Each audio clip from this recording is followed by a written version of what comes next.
Boa tarde, pessoas, tudo bem com vocês? Tenho certeza que tudo ótimo. Hoje nós estamos aqui para conversar um pouquinho sobre o tema empreendimento, sobre o tema relacionado aos empreendedores, e lembrando que o nosso enfoque aqui é sempre falarmos direcionado para os micro e pequenos empreendedores. Bom, primeiro eu quero contar uma breve história para nós entendermos melhor o nosso propósito aqui e a ideia do nosso propósito de hoje. Há algum tempo atrás eu participei de um encontro para empresários e empreendedores e foi muito interessante porque neste workshop, neste evento, teve várias atividades. Mas entre estas atividades ocorreram duas palestras que me chamaram muito a atenção. Nós tivemos a primeira palestra entre estas duas, a primeira palestra por um empresário, consultor empresarial, professor universitário, mestre. E ele falava sobre a postura do empresariado, sobre a postura do empreendedor brasileiro, e que o empreendedor brasileiro era alguém que não persistia, que era alguém que era um tanto desanimado, que errava bastante nas escolhas, e falou fez alguns apontamentos no tocante aos equívocos que o empresariado, os empreendedores cometiam. E eu, após assistir aquela palestra, era um consultor empresarial bastante conceituado, tanto que eu disse que era um mestre, professor universitário, mas o que me chamou bastante a atenção é porque neste evento foi aberto para algumas perguntas.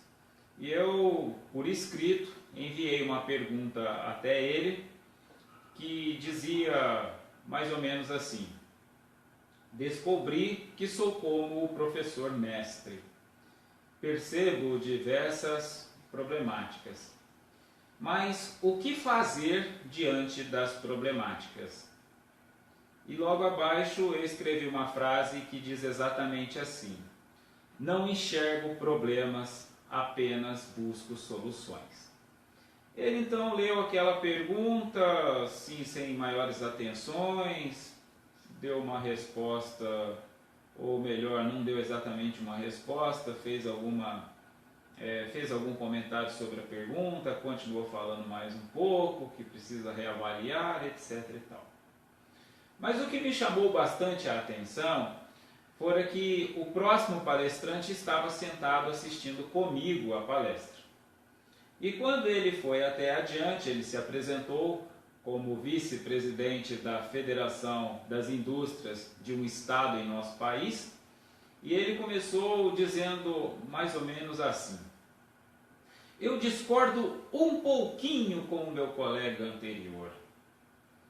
Eu acredito muito no empreendedor brasileiro. Eu vejo muita persistência, muita atitude no empreendedor brasileiro. Eu vejo muito acerto por parte dos empreendedores brasileiros.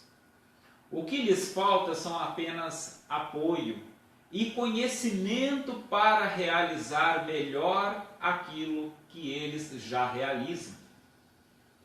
E começou a discorrer então de modo que ele começara por fazer alguns apontamentos específicos no tocante a táticas de empreendedores, não se restringindo a falar de modo simplório: procure um organismo público que oferece auxílio ao empreendedor, que deve ser buscado também, como eu muito busquei. Estou aqui dizendo que foi através de um encontro promovido por estes organismos que eu participei e muito aprendi, e que, diga-se de passagem, que agradeço muito ao professor mestre, agradeço muito ao vice-presidente da Federação das Indústrias, por ter colaborado tanto com minhas riquíssimas reflexões, por terem colaborado tanto com o meu aprendizado, o qual eu estou aqui agora compartilhando com vocês.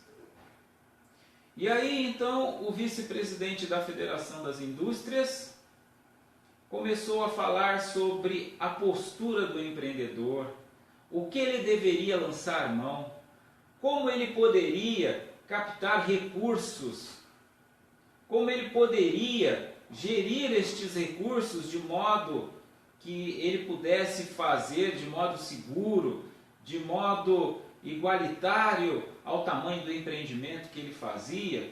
Enfim, ele foi discorrendo, inclusive com auxílio de um projetor multimídia, sobre várias posturas concretas que o empreendedor deve ter. E o que me chamou muito a atenção então, que agora estou fazendo este comparativo, é que o professor universitário mestre, ele apenas falou de alguns problemas e apontou algumas coisas que eram problematizadas, mas não falou, não apresentou nenhuma solução concreta. E já o vice-presidente da Federação das Indústrias, ou seja, alguém que geria algo de modo concreto e não estava exclusivamente posicionado dentro de um contexto de articulação teórica, ou seja, era um empresário também de fato, aquele que exerceu, aquele que fez uma trajetória real, tinha uma experiência real, não apenas acadêmica, não apenas teórica, tinha uma experiência real. Por isso eu percebi como ele tinha um profundo conhecimento de causa daquilo que ele falava. E é exatamente isso que nós estamos fazendo aqui. É exatamente isso que eu estou fazendo aqui. Estou falando em termos concretos. Não estou falando de minhas formações teóricas. Não estou falando de minha postura, de minhas produções como professor de administração de empresas, gestor de empresas e tecnologia. Enfim, eu estou falando também de minha trajetória como microempreendedor, como microempresário. E aqui então eu comecei a perceber que a diferença destes dois é que um possuía trajetória prática, concreta, havia realizado. E mais do que isso, ele estava realizado pelo trabalho dele, independentemente dos resultados. Embora ali agora ele assumira um posto de vice-presidente da Federação das Indústrias, o outro também era um professor mestre.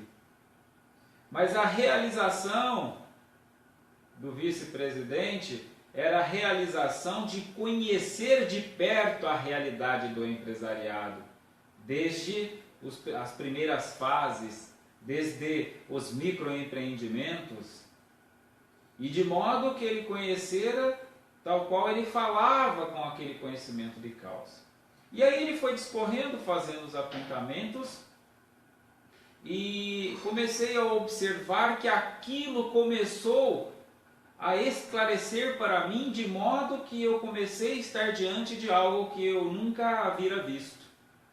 Ele começou a falar de projetos, de sistemas que existia, que poderia ser lançado mão e que eu não conhecia. Ou seja, ele começou a agregar em mim de fato.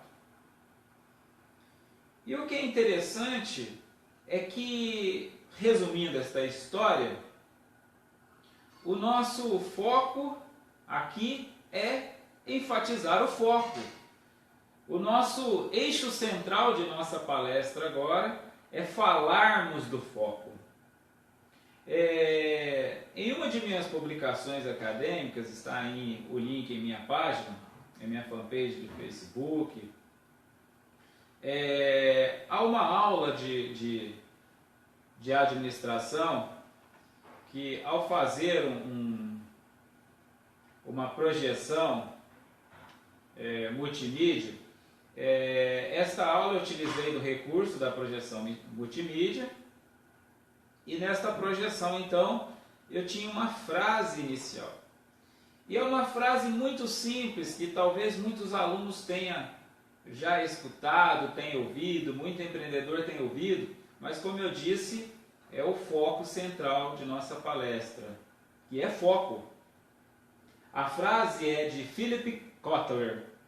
Ela diz o seguinte: as companhias prestam muita atenção ao custo de fazer alguma coisa. Deviam preocupar-se mais com os custos de fazer nada. Embora aqui Kotler fale em característica para indústrias, né, fala voltado para as companhias, aqui eu estou transportando a ideia para o microempreendimento, para o microempreendedor, para o microempresário. Nós devemos prestar atenção, muita atenção, ao custo de não fazer nada, né? Ou seja, nós precisamos focar, ter muita atenção ao custo de fazer alguma coisa. Parece um trocadilho, mas o que está dizendo aqui é que o nosso enfoque deve ser a solução, deve ser o fazer alguma coisa do modo mais eficiente possível. E não nos preocuparmos com os problemas, não nos preocuparmos com os cortes, com os custos. Recentemente, fazendo assessoramento em uma empresa, me deparei com uma situação bem interessante. O gestor desta empresa começara por fazer cortes, porque ele acreditou numa crise que estaria existindo e começou por conta disso, porque ele teve uma queda na receita da empresa e começou com isso a fazer cortes. E começou a fazer cortes primariamente a publicidade, no marketing, começou a fazer corte de pessoal, ou seja, deixou de fazer alguns investimentos. E começou, além de deixar de fazer alguns investimentos, começou a fazer alguns cortes. Chegando inclusive a cortar custos básicos.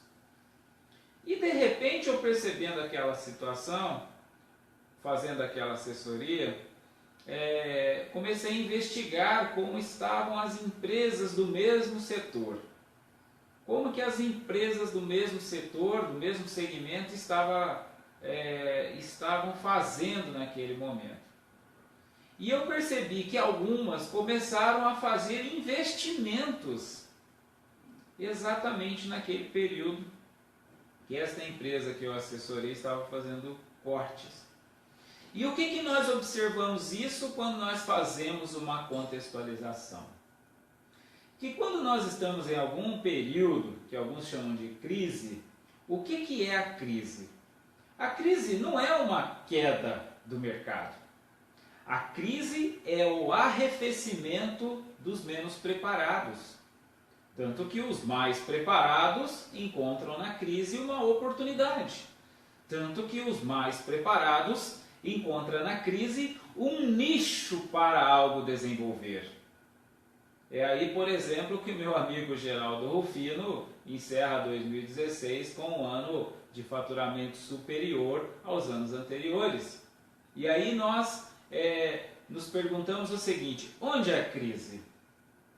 Primeiro que nós precisamos fazer uma dissociação que pouco comum nós fazemos, que é no tocante a perceber a diferença entre o que é uma questão econômica, social, o que é uma questão macroeconômica, o que é uma questão microeconômica e o que é uma questão econômica individual.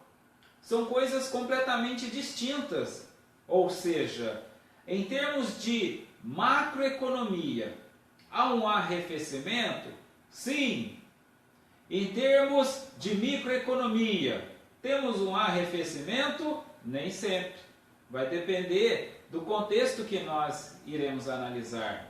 Alguns municípios, por exemplo, tiveram maiores faturamentos nestes últimos anos, por conta de investimentos em turismo, porque se eventualmente, em termos macroeconômicos, alguns setores deixaram de produzir, o fato é que em alguns aspectos há um crescimento.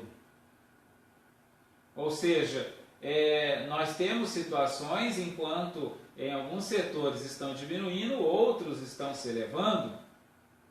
Enquanto, por exemplo, a produção industrial automobilística diminuiu, nós temos o sistema de comercialização de produtos recicláveis, enfim, inclusive, diga-se de passagem, é o caso do meu amigo Geraldo Rufino, né? Ou seja, enquanto a produção de caminhões, de veículos diesel diminuiu, por conta disso ele aumentou sua receita com a venda de peças usadas.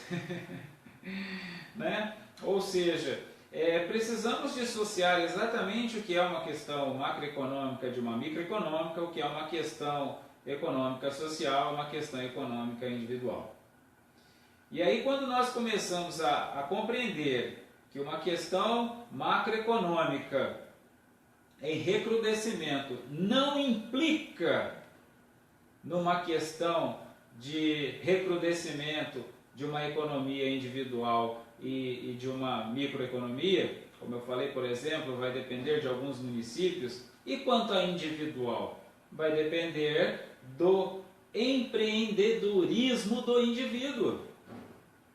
Porque o indivíduo, ele pode estar empregado numa indústria e neste contexto de situação, neste período de situação macroeconômica de recrudescimento, ele pode ser dispensado. Então, ele seguiu de modo análogo ao segmento da macroeconomia.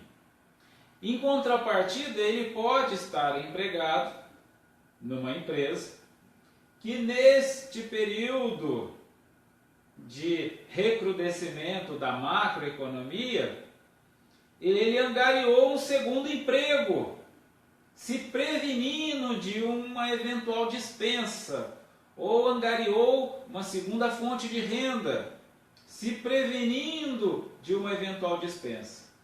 Só que pelo fato dele ser empreendedor, proativo, profissional, à frente de muitos outros tantos, ele não foi selecionado pela diretoria, pelas questões, decisão da diretoria, decisão dos departamentos de recursos humanos, do departamento de gestão de pessoas, ele não for escolhido como alguém que fora demitido. Logo, embora nós poderíamos estar numa questão de recrudescimento da macroeconomia, nós tivemos um arrefecimento de uma economia individual. Percebe então que nós precisamos fazer estas dissociações porque nós somos agentes individuais quando nós vamos empreender. E que as questões, os indicativos macroeconômicos são meros indicativos. São estatísticas, são fatos, sim, mas não são fatos em sua totalidade. Na totalidade de cada indivíduo. Ela é uma totalidade dentro de um contexto macro. Eu produzi um artigo científico que fora publicado em diversos em revistas, fora publicado em algumas universidades, está também disponível na minha fanpage, onde nós fazíamos uma análise macroeconômica dos investimentos dentro de um município. E o que é interessante é que é muito claro e visível a relação completamente desvinculada de uma economia individual de uma questão econômica municipal. Principalmente hoje na era da informação, onde por vezes eu tenho falado em outras palestras no tocante às oportunidades de trabalho na era da informação. Eu tenho realizado algumas atividades, alguns serviços, alguns trabalhos, como eu disse em outros vídeos. O emprego tem se escasseado, não só no Brasil quanto no mundo, né? Isso é um fato. Os dados, as estatísticas, né? Os censos têm provado isso. Mas não tem censo que tem provado que o trabalho tem diminuído. Nós não temos censos que provem que o trabalho tem diminuído. Bem pelo contrário. As oportunidades de trabalho têm aumentado na era da informação. As formas de trabalho, as formas de empreender, as infinitas formas de realizações. Nós temos a impressão de que o trabalho estaria diminuindo se nós entendermos o trabalho como emprego. Logo o emprego escasseando, logo o trabalho estaria escasseando. Mas se nós compreendermos o trabalho como toda ocupação útil, e que por sua vez ela não necessariamente precisa estar vinculada ao emprego para que seja remunerada, isto na era da informação, logo não há qualquer relação. Eu tenho realizado alguns trabalhos, está na minha fanpage do Facebook, alguns dos trabalhos que eu tenho feito, e eu tenho realizado trabalho, inclusive, para outros países. E entre estes países dos quais eu tenho desenvolvido alguns trabalhos, alguns de meus trabalhos têm servido de base para milhares de pessoas em países como Portugal, Holanda, França, Itália, Suíça, Argentina e Angola. E aqui eu estou me atinando por um amigo na Angola. Eu me lembrei porque eu tenho um amigo na Angola, né, um companheiro de trabalho, diríamos assim, né, que curiosamente ele está na Angola, aonde a situação econômica não é, diríamos, em termos de análise macro, não muito favorável, mas ele, diferentemente da regra, ele tem desenvolvido uma economia individual muito vantajosa. E como ele faz isso? Ele faz coaching no Brasil. Coaching ou coaching, né? Coach, seja lá como nós gostamos de chamar. Mas o que eu estou atinando aqui é que eu já conheço ele há vários anos e durante muitos anos ele da Angola tem trabalhado e prestado serviços no Brasil, principalmente no Brasil. E o que é muito interessante então, é que eu estou falando de um angolano que tem prestado bastante serviço no Brasil, ou seja, tem trabalhado para brasileiros, tem desenvolvido seu trabalho também no Brasil e com isso tem obtido renda, né? Tem obtido ganhos. Por isso que eu tenho falado em minhas palestras, na era da informação, com a revolução científica tecnológica, nós precisamos avançar nos nossos paradigmas de trabalho, de relação social. Nós precisamos avançar nas possibilidades de trabalho. Uma vez que nós estamos na era da informação, o conhecimento é o poder de trabalho. O conhecimento é aquilo que vai gerar para nós a condição de trabalhar. E eu estou aqui observando que um angolano presta serviço aqui para nós no Brasil e muitas vezes este angolano poderia estar fazendo um trabalho que qualquer brasileiro poderia estar fazendo, né? E eu estou dizendo aqui que eu também presto serviços para vários países. Já falei em outras palestras aqui, eu tenho oferecido meus serviços para empresas e pessoas de todo o Brasil. Tenho palestrado em Espírito Santo, Rio de Janeiro, tenho palestrado em organizações e tenho desenvolvido um trabalho, porque a era da informação permite que assim seja. A era da informação permite que trabalhemos, e observe que eu estou falando de trabalho e não estou falando de manufaturas, né? Eu sempre tenho feito esta observação, né? O trabalho não implica numa relação direta com a manufatura. A manufatura ela pode ser parte do trabalho, mas não consiste no trabalho. Tanto que os maiores produtores de trabalho, diríamos assim, aqueles que mais trabalham, que mais produzem, Não são aqueles que têm mais resultados, não são aqueles que mais trabalham manufaturadamente, né? Se fosse esta a lógica, os coletores de lixo seriam os mais bem remunerados. Aliás, a nossa Constituição Federal já preza que o trabalho deve ser remunerado de acordo com a complexidade de sua realização.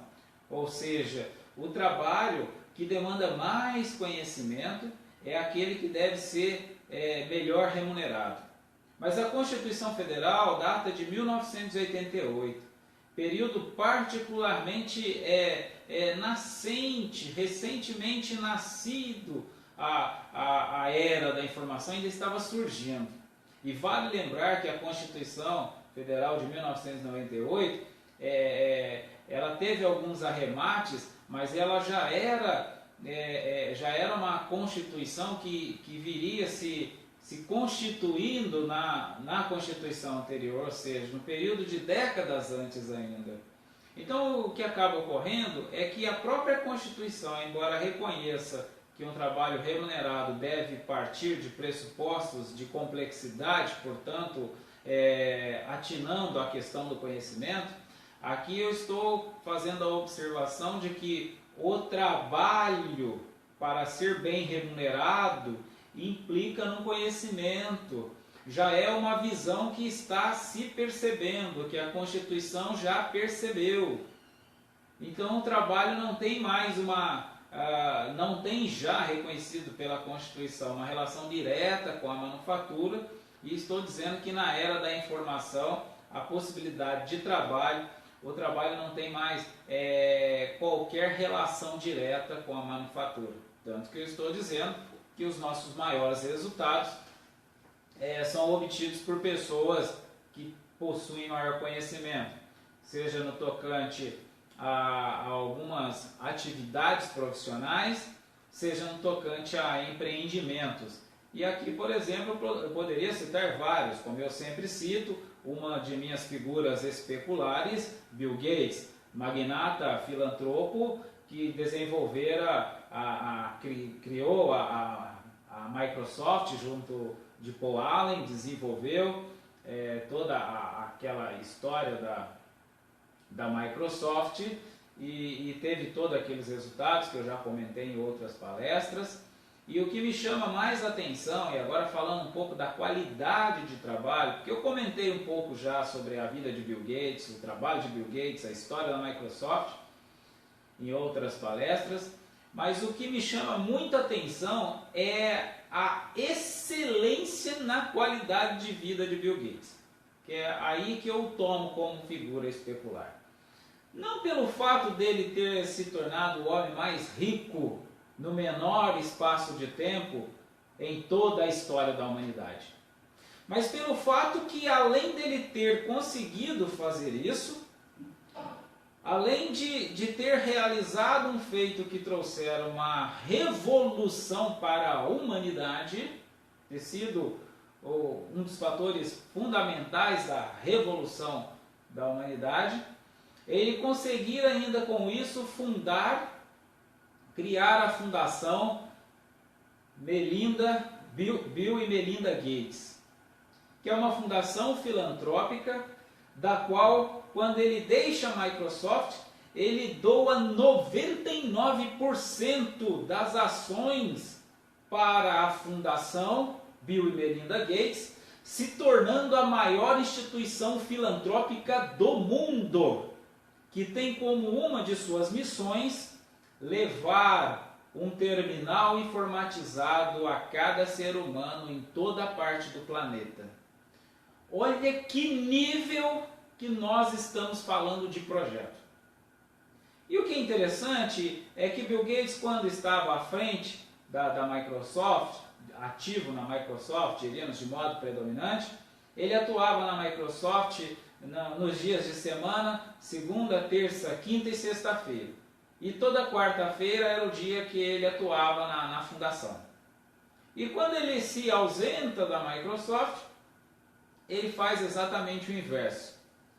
Ele fica na fundação segunda, terça, quinta e sexta e passa praticamente a visitar a sede da Microsoft todas as quartas-feiras. Então eu estou falando, e quero voltar aqui para este enfoque, de Bill Gates, filantropo, de Bill Gates, colaborador da humanidade, de Bill Gates, aquele que conseguira um sucesso pessoal de modo magnanimamente astronômico. É algo sem explicações, sem definições. E é este ponto que eu queria enfatizar, que eu quero enfatizar em nossa palestra. Porque como eu venho falado por vezes, meu propósito aqui não é falar o que os livros acadêmicos já estão dizendo por décadas. Não é fazer aqui mais uma vez o papel de qualquer bom professor universitário, de escolas técnicas, de organismos públicos, paraestatais, enfim. Meu papel aqui, acima de tudo, é colaborar com o desenvolvimento do ser humano, mas que isso, por sua vez, atuante dentro de uma vigência, de uma sociedade do capital, precisamos entender em seu contexto as questões de relações de trabalho. E aqui, como o nosso tema é o empreender, observe que eu estou falando de um comportamento empreendedor dentro de um contexto de negócios e de um comportamento empreendedor, o qual eu chamo de empreendedorismo pessoal. É um modo de empreender pessoalmente. E que nós vamos começar a observar que os homens de sucesso, eles não são homens de sucesso porque fizeram um bom empreendimento empresarial ou um bom empreendimento de negócio. Eles fizeram, acima de tudo, um bom empreendimento pessoal. E que tudo mais fora consequência de seu bom empreendimento pessoal. E quando nós começamos a observar com esta forma de empreender, começamos a observar que o foco é o que nunca fora perdido de vista. Citando mais uma vez o meu amigo Geraldo Rufino, que eu sempre tenho citado, tenho falado para ele, inclusive, da destreza que eu observo na realização de todos os feitos dele, porque quando eu lembro aqui que a empresa de Geraldo Rufino faturara 50 milhões no último ano, é uma forma de definir apenas um homem de negócios, mas que isto é mera consequência de um grande homem, é mera consequência de alguém que nunca perdeu o foco, como ele sempre diz, o foco nas pessoas, o foco no ser humano, o foco, o sentido de qualquer feito que eu venha realizar. Para que eu preciso trabalhar? Seria esta a primeira pergunta.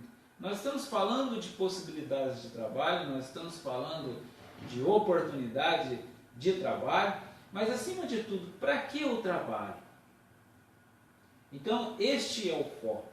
E quando nós começamos a focar que o nosso objetivo são as pessoas, o nosso objetivo são as soluções, e as soluções implicam nas soluções para as pessoas, não implica nos problemas, não implica em eventuais problemas que nós começamos a observar nas pessoas, que por sua vez nós começamos a observar em nossos empreendimentos, mas sim nas soluções. Em outras palavras, as nossas soluções somos nós e as pessoas que estão conosco em nossos empreendimentos.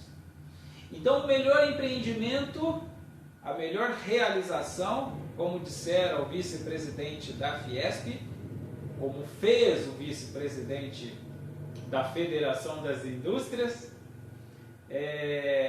ele focou e fez apontamentos em soluções, trabalhou com as soluções.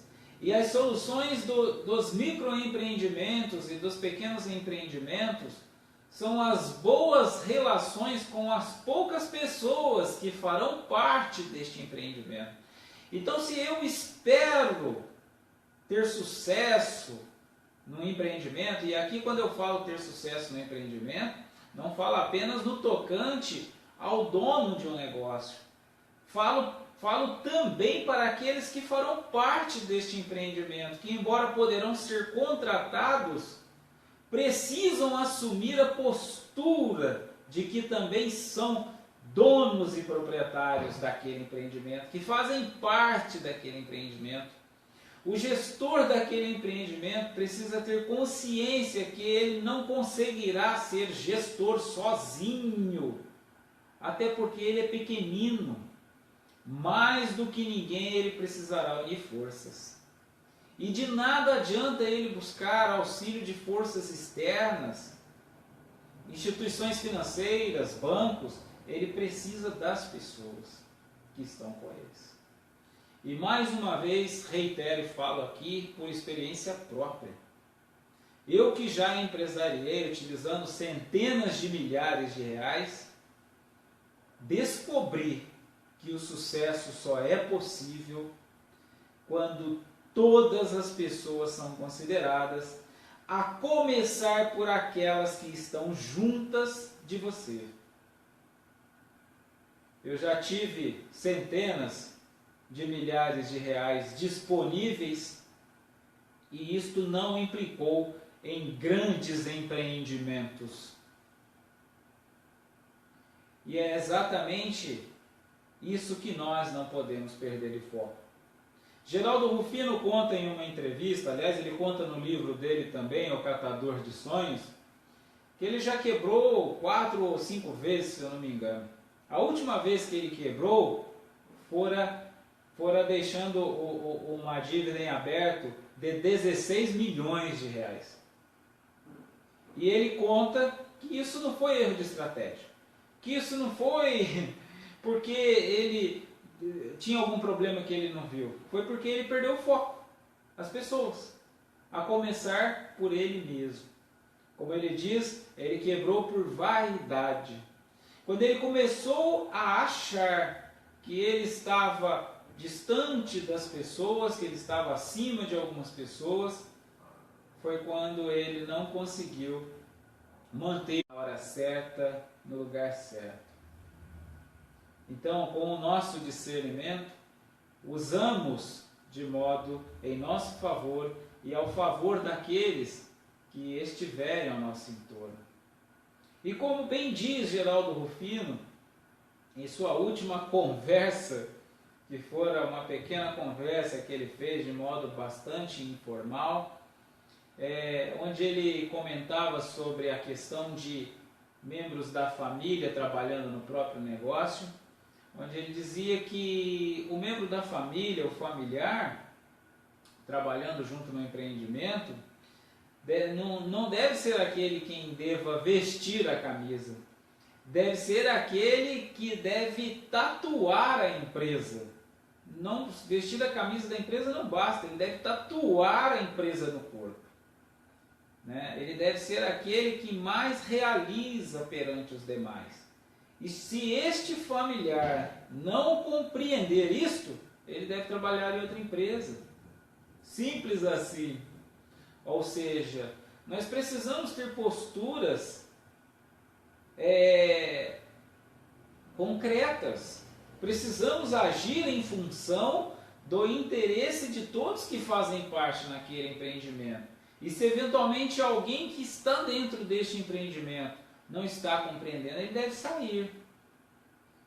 Mas eu devo compreender que eu preciso considerar os que querem estar dentro deste empreendimento para que eu então não seja aquele que tente empreender somente sozinho. Porque este é o segredo do insucesso, tentar empreender sozinho. Então eu empreendo com pessoas, mas eu preciso perceber quem são estas pessoas que querem empreender comigo. É por isso que eu digo na minha fanpage que, acima de tudo, a HC Consultoria busca aliar-se com pessoas que desejam o desenvolvimento humano. Só isso. Não estou querendo vender serviço, não estou querendo vender curso, não estou querendo vender palestras. Estou simplesmente buscando o desenvolvimento humano e de todos aqueles que desejam isso comigo. Só isso. O resto é tudo consequência. Os meus amigos, meus amados amigos, os quais eu volta e meia falo com eles, e alguns têm feito um trabalho por todo o Brasil e pelo mundo, inclusive um deles fará um trabalho agora no mês que vem na França, pessoalmente. O que é muito interessante é que todos nós simplesmente buscamos o desenvolvimento humano, sendo o resto mera consequência. E não estou falando aqui em tamanho de empreendimento. Embora eu mais uma vez repito, o nosso foco aqui, o nosso enfoque é tratar dentro de um contexto de micro e pequenos empreendimentos, mas neste quesito a situação é a mesma. É a mesma para Bill Gates, é a mesma para um pequeno empreendimento de prestação de serviços na área de TI. Relacionar-se com as pessoas certas, no momento certo, nos lugares certos. Compreender esta dinâmica. Isso muitas vezes implica que nós precisaremos sim de apoio, mas apoio de pessoas que nos agreguem, de pessoas que têm algo a oferecer para nós. Então, mais uma vez, agora fazendo o encerramento, nosso tema aqui que é empreender. Observe que nós não estamos seguindo aqueles paradigmas de empreendimento. Inclusive contei uma história onde um professor universitário mestre falava de um empreendimento, de modo, diremos, seguindo aquele paradigma comum, de que brasileiro só quer saber de futebol, né? Mas fazendo uma generalização. E aqui eu fiz algumas observações no tocante à dissociação de uma macroeconomia, de uma microeconomia, de uma economia social, de uma economia individual. Nós somos individualidades. Nós não somos o orçamento do país. Nosso salário não é o orçamento do país, nosso salário é o nosso orçamento doméstico. Esta é a economia que nós temos que aprender, a conhecer, a compreender e a trabalhar com ela. E buscar compreender todos os aspectos que envolvem a economia doméstica, o faturamento doméstico, a receita doméstica. E eu não posso jogar tudo isso nas costas do emprego, nas costas das políticas públicas, nas costas de gestores públicos. Porque eu quem tenho o orçamento doméstico, eu quem sou responsável pelo orçamento doméstico. E este orçamento deve ser gerido por mim. Então eu preciso compreender. E é neste quesito que muitas das vezes nós precisaremos do auxílio profissional, de um consultor. E quando eu falo consultor, não estou falando apenas de um consultor de negócios, de um consultor, de um assessor em negócios, como é o meu caso, por exemplo, que eu falo em outros vídeos também, presto consultoria, assessoria para várias pessoas e empresas. Mas às vezes o nosso consultor, para me auxiliar, pode ser um profissional de uma outra área, pode ser um profissional psicólogo, pode ser um profissional terapeuta, pode ser um profissional pedagogo, pode ser um educador. Porque uma vez que nós falamos de orçamento doméstico, nós estamos falando de clã familiar. E clã familiar nós estamos falando também dos aspectos educacionais de nossos filhos. Porque muitas das vezes o nosso problema no desenvolvimento humano não é a questão orçamentária em si. É a questão relacional com o filho, que delimita a minha gestão orçamentária. A filhos que gastam mais do que os pais estão conseguindo ganhar. Há filhos que têm gerado custos que os pais não têm conseguido suprir. Enfim, nós precisamos entender toda esta dinâmica que envolve o ser humano, mas dentro de um nosso contexto mais próximo. De nada adianta nós ficarmos observando as questões macro e esquecemos das questões individuais. Na minha page de Facebook, eu observo que uma das figuras especulares que eu tenho é o grande economista Ricardo Amorim. Mas observe o seguinte, eu estou dizendo que é uma das figuras especulares. Ou seja, é alguém que eu observo que tem um conhecimento de economia muito profundo. Mas que economia que Ricardo Amorim tem um conhecimento muito profundo? A macroeconomia é a economia dele. A minha economia pessoal ele não conhece nada. Sou eu que preciso entender. Então não adianta eu todo dia assistir Ricardo Amorim falando da economia do Brasil e do mundo e não estou tendo a menor noção sobre a minha economia. Não adianta eu ficar vendo telejornal falando sobre as questões econômicas do meu estado e eu não tenho a menor noção de como gerir a minha economia familiar. Não adianta eu ficar lendo os jornais de meu município falando das questões econômicas de meu município e mais uma vez eu não tenho a menor noção do que fazer com a minha economia familiar. Então foco!